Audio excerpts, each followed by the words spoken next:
That was like an introduction.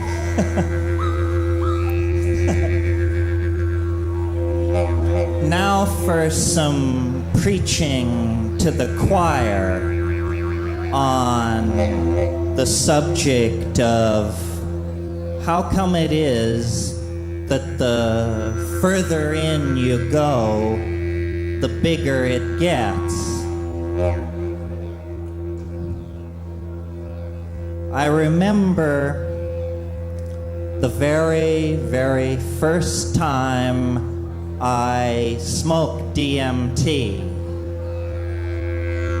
It was sort of a benchmark, you might say. And I remember that this friend of mine who always got there first visited me with this little glass pipe and this stuff which looked like orange mothballs. And since I was a graduate of Dr. Hoffman's, I figured there were no surprises. So the only question I asked was, how long does it last? And he said, about 5 minutes. So I did it. And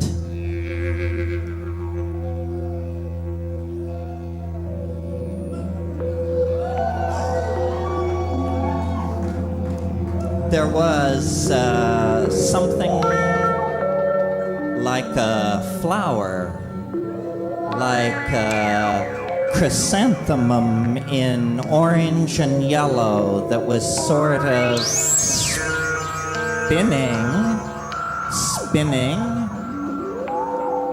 and then it was like I was pushed from behind and I fell through the chrysanthemum into another place that didn't seem like a state of mind. It seemed like another place.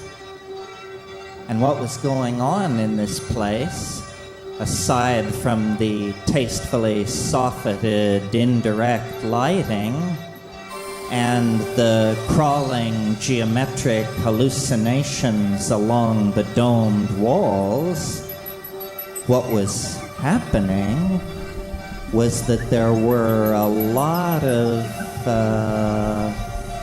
beings in there, a lot of what I call self-transforming machine elves, sort of like jeweled basketballs, all dribbling their way toward me. And if they'd had faces, they'd have been grinning, but they didn't have faces.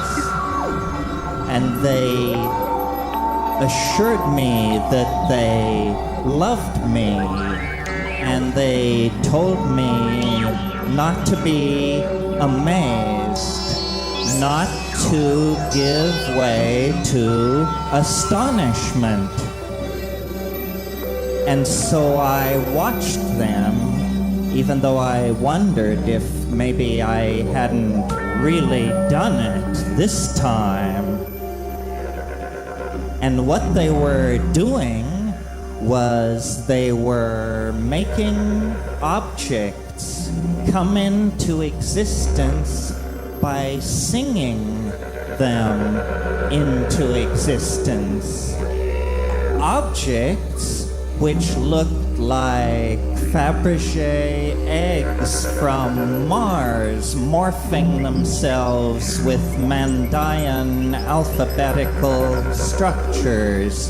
They looked like the concrescence of linguistic intentionality put through a kind of hyperdimensional transform into three-dimensional space.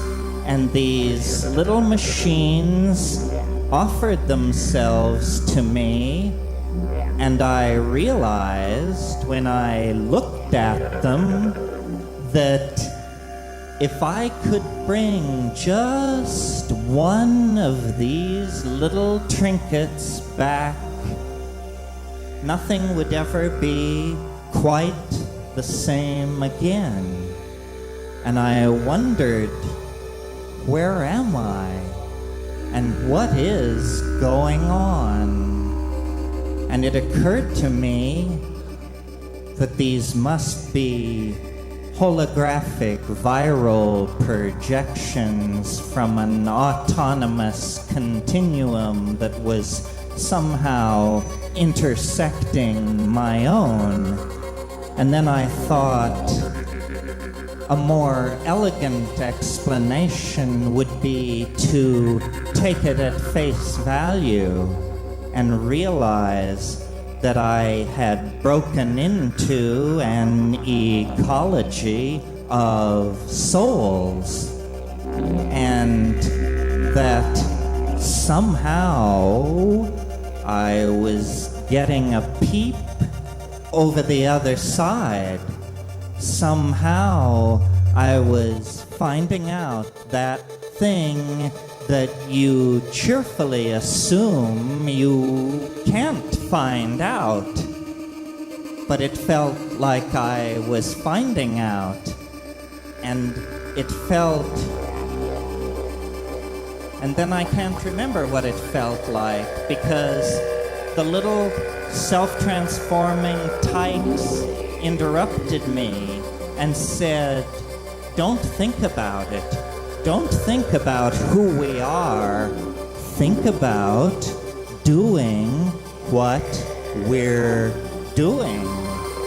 Do it. Do it now. Do it."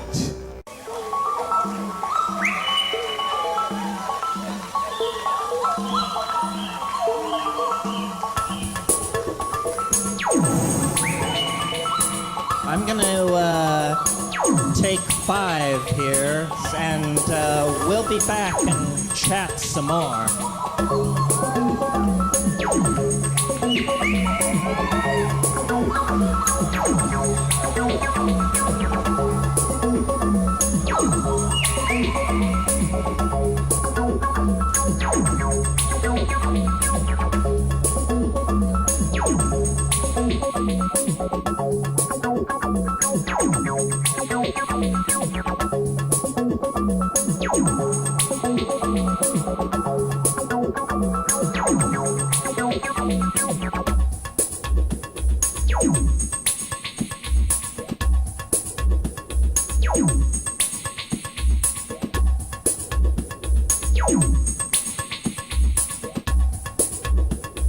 You